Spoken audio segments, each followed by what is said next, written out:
നമ്മളിപ്പോൾ നിൽക്കുന്നത് ചെങ്ങന്നൂരപ്പൻ്റെ സന്നിധിയിലാണ്.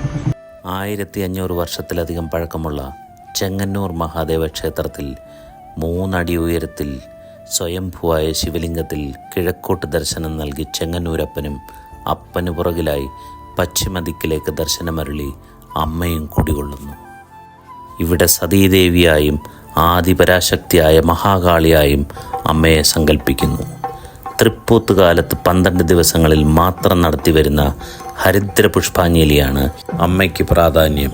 അപ്പന് ധാരയും ഉമാമഹേശ്വര പൂജയും ഇവിടെ പ്രാധാന്യമർഹിക്കുന്നു. ധനുമാസത്തിൽ തിരുവാതിരനാളിൽ കൊടിയേറി മകരമാസത്തിലെ തിരുവാതിരനാൾ വരെ നിൽക്കുന്ന 28 ദിവസത്തെ മഹോത്സവമാണ് ഇവിടുത്തെ പ്രധാനം. മംഗല്യവരദായനിയായി കുടികൊള്ളുന്ന അമ്മയ്ക്ക് പട്ടും താലിയും ചാർത്തി ഒരു ഹരിദ്ര പുഷ്പാഞ്ജലി നേർന്നാൽ നിങ്ങൾക്ക് മംഗല്യ ഉറപ്പ്.